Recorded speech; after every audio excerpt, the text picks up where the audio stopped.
서브 이슈입니다. 대책이 없다면 개미들의 주식 투자 대부분은 망합니다.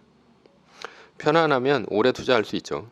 오래 투자하면 주식이 부동산보다 수익률이 좋습니다. 수익률이 좋으면 부자가 될 수 있습니다. 이 쉬운 것을 왜 못할까? 왜냐하면 주식은 부동산과 달리 급락과 급등이 반복되기 때문입니다. 1997년 IMF 때 코스피 코스닥이 고점 대비 80%가 날아갔습니다. 2000년 닷컴 버블도 마찬가지죠. 이때도 투자했다면 고점 대비 자산의 79%가 날아갔죠. 2008년 금융위기에는 고점 대비 50% 이상이 빠졌습니다. 이런 공황과 같은 위기가 몇 년에 한 번씩은 반드시 옵니다. 이렇게 자산이 빠지는 상황에서 개미가 멘탈을 잡을 수 있을까요? 당연히 그렇지 않습니다. 위 그래프는 강남 아파트와 코스피 지수의 상승을 표시한 그래프인데요. 강남 아파트를 그려놓아서 그렇지 대부분의 부동산은 그냥 수평으로 일자입니다. 상승도 하락도 없죠. 거래가 없으니 상승도 하락도 없는 것입니다. 그래서 굳이 강남 아파트와 코스피를 그려놓은 것입니다. 그런데도 불구하고 주식에 비해 부동산은 상대적으로 덜 올랐고 그리고 상대적으로 등락이 덜합니다. 따라서 투자하면서 급락으로 인해 부동산은 멘탈이 흔들리지가 않죠. 그래도 사람들은 주식이 급락할 때 멘탈 얘기를 많이 합니다. 떨어질 때 멘탈을 잡아야 한다. 떨어질 때 왜 샀는지를 생각을 해야 된다. 살 때 왜 샀는지를 적어놓고 그 생각이 바뀌지 않았다면 그대로 가져가면 된다. 그러나 막상 주식이 떨어지면 개미는 흔들립니다. 내가 모르는 악재가 있는 게 아닐까? 이렇게 떨어지는데 다 이유가 있을 거야. 듣도 못한 하락이 앞으로 온다는데 뭐 별별 생각이 다 들죠. 우리의 멘탈은 어느 누구나 약합니다. 왜냐하면 우리는 공포에 도망치도록 유전자가 설계되어 있기 때문이죠. 그렇지 않은 유전자는 이미 원시대 시대에 전부 죽고 없습니다. 현재까지 살아남은 유전자는 모두 사자를 맞닥뜨리는 위험한 상황에서 공포심을 갖고 빨리 도망치도록 만들어져 있습니다. 그래서 주가가 떨어질 때 유튜브 조회수가 높습니다. 인간은 생명의 위협을 느끼기 때문이죠. 개미가 망하는 패턴은 어떤 것입니까? 떨어질 때는 아무 생각 없이 가만히 있다가 떨어지다 바닥에 근접하면 기가 막히게 알고 팝니다. 가만히 있으면 주가는 50% 이하까지 떨어지고 50% 이하에서 공포에 팔아버리고 다시는 주식을 안 합니다. 개미가 망하는 전형적인 패턴입니다. 더 빨리 주식으로 망하는 방법이 있습니다. 주식이 위기 상황이 몰려 급등과 급락이 반복되면 대부분의 사람이라면 공포와 탐욕이 몰려오게 되죠. 그래서 떨어지면 공포에 팔고 오르면 본전 생각에 탐욕에 삽니다. 이러면 계좌가 녹으면서 더 빨리 순식간에 망할 수 있죠. 나중에 주가가 안정되어서 평정심을 찾게 되면 내 계좌의 돈은 연기처럼 사라지고 없습니다. 따라서 우리는 급락할 때 마음의 평정심을 갖도록 상황을 만들어야 합니다. 시스템을 만들어야 된다는 얘기입니다. 주식은 오를 때가 있으면 반드시 떨어질 때가 있습니다. 그런데 개미들은 오를 때는 떨어질 때를 대비하지 않습니다. 그리고 오를 때는 부자가 될 생각만 하죠. 이렇게 오르다 강남 아파트 사는 거 아닙니까? 그러니 더 많은 돈을 끌어다가 집어넣습니다. 떨어질 때를 예상했다면 이렇게 했을까요? 그렇지 않습니다. 오르면 20배, 30배 지속적으로 올라갈 것을 예상하지 떨어질 때를 예상하지 않습니다. 그런데 막상 떨어지면 공포에 휩싸이죠. 전혀 예상치 못했던 일이 일어난 것입니다. 예상치 못했던 일이 일어났으니 허둥지둥 하는 것은 당연합니다.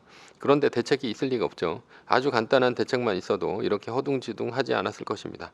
예를 들면 2.5% 떨어질 때마다 10%씩 파는 리밸런싱 대책만 있어도 충분히 떨어질 때 대응이 가능한데도 말입니다.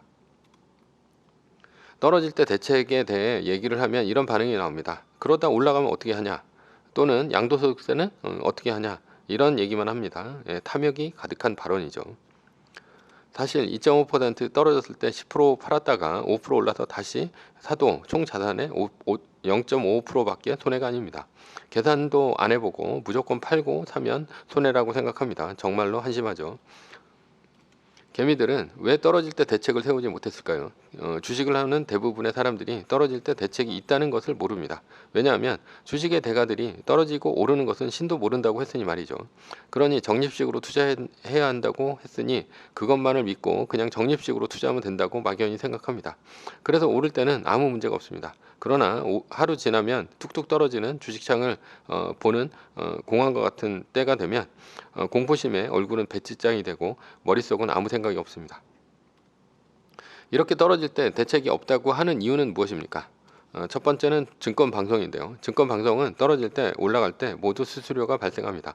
따라서 돈을 많이 벌어 개미가 부자가 되는 것에는 별 관심이 없습니다. 개미들이 돈을 다 빨려도 이 바닥에 지속적으로 남아있는 것이 중요합니다. 그래서 떨어질 때 언젠가는 오를 거니까 존버하라고 합니다. 그래야 수수료를 지속적으로 빨아먹을 수 있으니까 말이죠. 그리고 추천 종목들이 거의 테마주에 가깝습니다. 그런 것들을 지속적으로 추천하면서 지속적으로 돈을 투자하게 만들죠.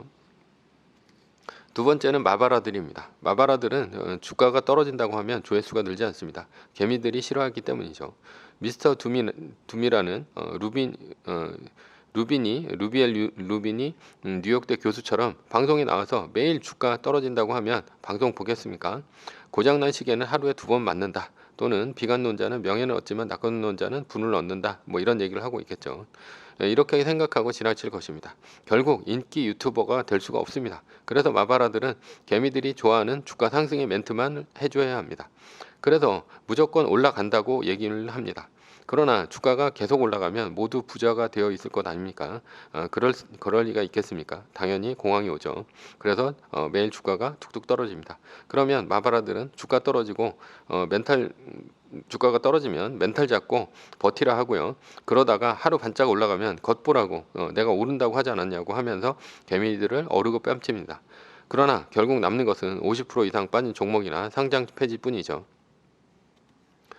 세 번째는 탐욕의 개미입니다. 탐욕의 개미들은 주식에 투자할 때 기본적으로 갖고 있는 생각은 우량 종목에 투자할 생각 자체가 없습니다. 부자가 되려면 적은 돈으로 투자해서 큰 돈으로 불려야 하기 때문입니다. 그래서 매일 개미들은 포트폴리오 상단에 있는 종목이 TQQQ 같은 나스닥 롱 3배 배팅이나 SQQQ 같은 나스닥 숏 3배 배팅, 그리고 SOXL 같은 필라델피아 반도체 지수 3배 배팅, 그리고 민 종목이나 테마주 등 아주 위험한 종목들이 대부분입니다. 빨리 부자가 되려는 탐욕이 근본에 깔려 있는데 우량 주식은 눈에 들어올 리가 없죠. 그래서 주식이 떨어질 것을 예상하지 않는 것은 당연한 것 아닙니까? 그리고 우량 종목이라고 안 떨어지는 것은 아닙니다. 애플과 같은 종목은 좀 덜 떨어졌지만 뭐 엔비디아나 뭐 이런 종목들 같은 경우는 뭐 한 50%까지 떨어졌죠. 아마도 누군가가 주가가 떨어질 것을 대비해야 한다고 하면 떨어진다는 말에 재수없다고 하면서 그런 얘기 하지 말라고 합니다. 이러니 떨어질 때 멘탈이 나가는 것은 당연합니다. 네 번째는 주식의 대가인데요. 워렌 버핏이 아주 대표적입니다. 10년 안에 사고 팔려면 아예 사지도 말라 뭐 이런 얘기를 했죠.